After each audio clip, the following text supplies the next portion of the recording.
Well, that's a Jaguar. Yes, it is a Jaguar. The same British manufacturer that's brought us some of the most gorgeous sports cars in history. Yet nowhere in that history has there ever been a truck until now. The 2017 F-Pace is the company's first SUV, and as such, it promises the same style, speed, and raw motion that all of its coupes and sedans deliver. I'm Clifford Atiyeh with CarGurus, and I think I'll really like the new F-Pace, but first, I've got to drive it.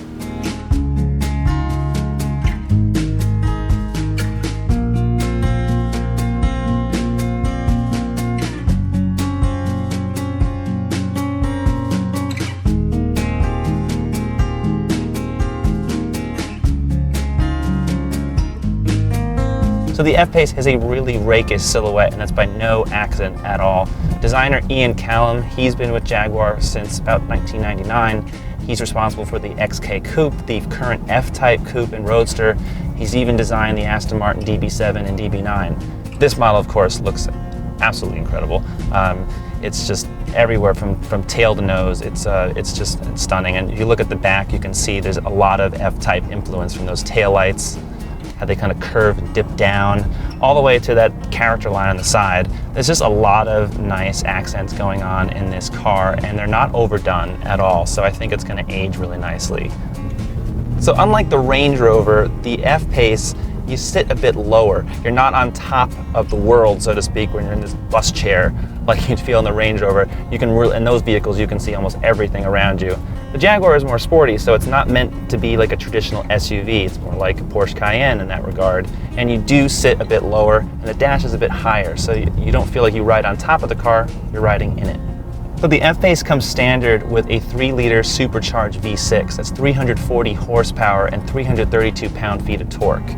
On the S model we're driving, it bumps up to 380 horsepower, 339 pound-feet of torque. These are the same two engines that are in the F-Type. It's also shared with the XE, you can find it in the XJ and the XF. So these engines do a lot of duty, they're great, they sound awesome, there's a lot of low-end torque that's always available. We get 18 miles per gallon city, 23 highway on this model. All of them are coming standard with an 8-speed automatic and all-wheel drive. We're driving one of the first F-Pace models in the US, and right now the base model is not available. That would be the diesel model. 2.0-liter 4-cylinder turbocharged engine with 180 horsepower and 318 pound-feet of torque. Now that's going to be great because it's going to be a starting price of under $42,000, and you're going to get much better fuel economy. The Jaguar only sells about 15,000 cars a year. Land Rover does about 50,000 in the US. Mercedes and BMW, they're like 300,000 plus. So Jaguar is a very, very small slice of the market. And a big reason of that has been reliability. And to address that, they've got a 5-year, 60,000-mile warranty, the full vehicle, on all models right now. That also includes 5 years of scheduled maintenance. So you're actually getting a pretty good deal, and hopefully you'll be more reassured should anything happen.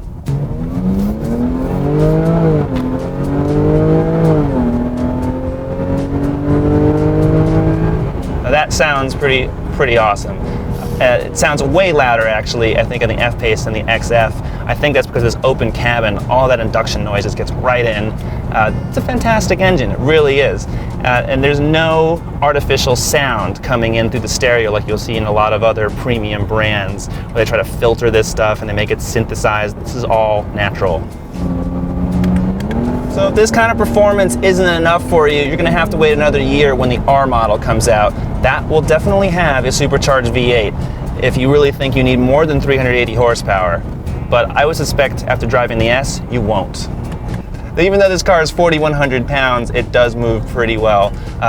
When you have several modes here, we were in dynamic mode, which basically tightens up the suspension, the steering, the throttle response as well. That's all configurable in the main screen, so if you just want to have the gears shift a bit quicker, you can do that, and you can have the steering be a bit lighter. There's a lot of different modes you can do. It's very easy to adjust in here.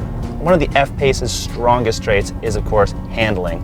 Like all Jaguars, it's got a stiffer suspension, but it still has a lot of compliance, so it's a really nice balance without having to have a fancier air suspension.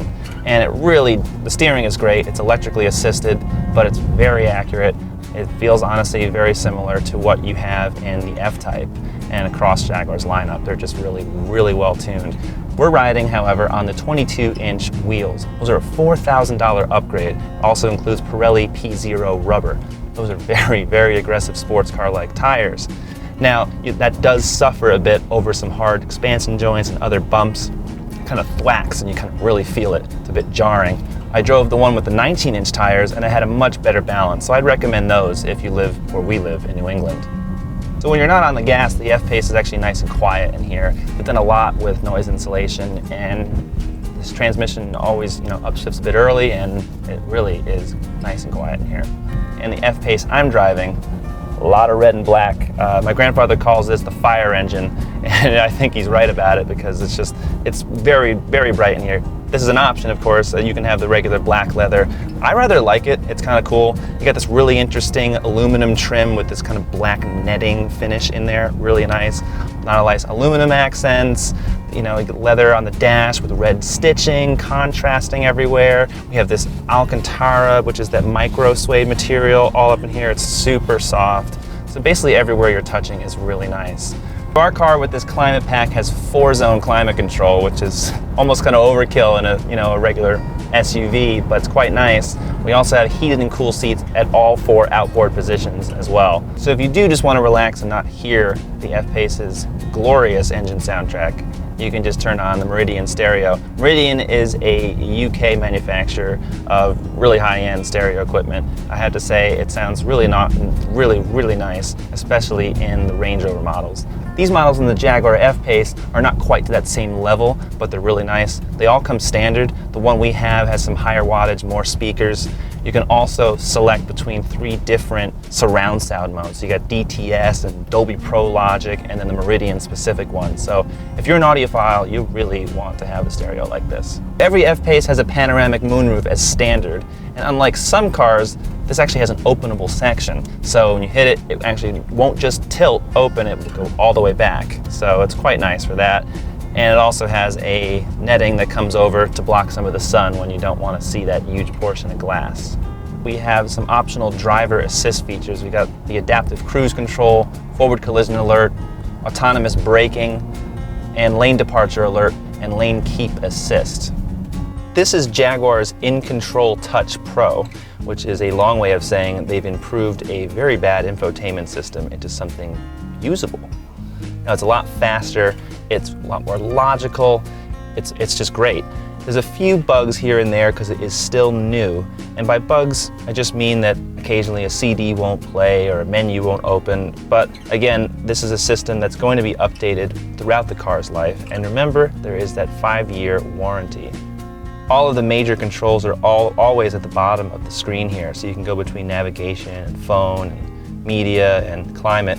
The climate is quite nice because then I can also control the rear here. This booster function will let me crank up the AC on a very hot day. Our car has the optional 360-degree cameras, so there's cameras underneath both side view mirrors, the front grille, and also the back hatch.